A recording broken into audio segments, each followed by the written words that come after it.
Bonsoir à tout le monde. Très heureux de vous retrouver à la maison Denise Masson pour ce vernissage de l'exposition Prier dans le regard de l'autre de l'anthropologue Manuel Pénicaud. Dans le lieu de l'autre, excusez-moi. Il avait été en 2017 commissaire de l'exposition Les lieux saints partagés qui s'était déroulée au Musée des Confluences en partenariat avec le MUSEM et la Fondation nationale des musées du Maroc. Donc Manuel est anthropologue, chargé de recherche au CNRS et spécialiste des relations interreligieuses. Il est également photographe, documentariste. Dans cette exposition, donc, comme vous l'avez pu le voir, est présenté un univers foisonnant de croyances et de rituels partagés à contre-courant des discours sur l'inéluctable choc des civilisations et des religions. Donc sur cette thématique, Manuel Pénicaud viendra à l'Institut jeudi 12 mai à 18h30 pour une conférence. Donc je vous invite à nous y retrouver, donc jeudi prochain à 18h30.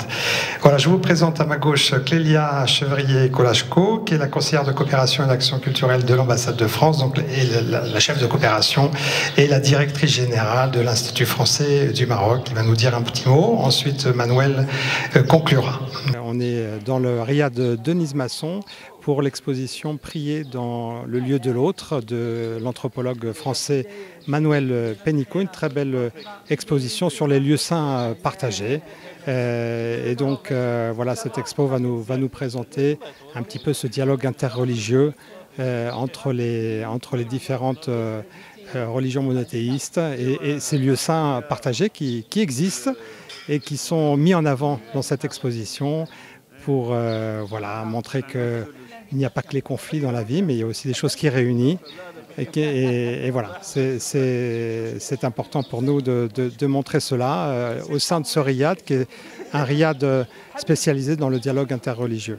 Nous avons le plaisir d'accueillir ici à la maison Denise Masson l'exposition Prier dans le lieu de l'autre de l'anthropologue Manuel Pénicaud. C'est une exposition qui nous parle du dialogue entre les cultures et les religions, et c'est quelque chose qui nous tient à cœur à l'Institut français du Maroc et particulièrement dans cette maison qui est une maison du dialogue des cultures, du dialogue des religions, une maison où nous travaillons à faire se rencontrer et dialoguer toutes les personnes et à ainsi soutenir la paix et la culture. Aujourd'hui, je présente un projet, donc un regard photographique sur le thème des fréquentations des mêmes sanctuaires par des fidèles de religions différentes. Donc ce qu'on appelle globalement ou généralement des lieux saints partagés. C'est une exposition Une autre exposition avait déjà eu lieu à Marrakech il y a quelques années à Dar el-Bacha, où l'Institut français était aussi partenaire. Mais cette fois, du coup, la nouvelle direction m'a proposé là vraiment une carte blanche sur un regard photographique où on part du Maroc. On parle notamment à travers ces photos des croisements judéo-musulmans, mais aussi on se déplace vers la Tunisie et du Maghreb. Ensuite, on va vers le Moyen-Orient, on va parler de Jérusalem, on va passer en Syrie, on va passer aussi en Turquie, on va repasser par les Balkans, mais aussi en France, où en fait il existe des sanctuaires qui sont ouverts à des fréquentations de fidèles de religions différentes. Parfois, on croit qu'un lieu appartient à une seule religion. Et en fait, on peut observer des pratiques en fait, où les gens franchissent la frontière sans jamais se convertir, hein, je précise bien, pour aller chercher une grâce ou une baraka, comme on dit ici au Maroc. En tant qu'anthropologue, on va sur le terrain, on va sur ces lieux de pèlerinage et on observe en fait ce que les gens font, ce que les gens vivent, ce que les gens croient.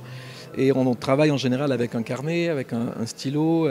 Et moi, depuis plusieurs années, déjà depuis une vingtaine d'années, je travaille aussi avec un appareil photo ou même une caméra pour aussi documenter ces pratiques. C'est-à-dire c'est pour donner à voir au grand public. C'est très important que la recherche française, mais internationale, marocaine aussi, puisse aussi accéder et être accessible au grand public. Donc c'est un peu la volonté de cette exposition et j'espère qu'elle voyagera au Maroc, dans d'autres instituts français, voilà, parce que c'est un message aussi de tolérance et de coexistence important. Cette exposition me rappelle le titre d'un livre de Denise Masson, puisque nous sommes chez elle. Ce livre portait le titre de Les trois voies de l'unique, c'est-à-dire il a travaillé sur les trois monothéismes. Et je ne suis pas étonné que ces différentes religions puissent prier sur les mêmes lieux et partager leur lieu de prière. Ça a été toujours comme ça tout le long de l'histoire.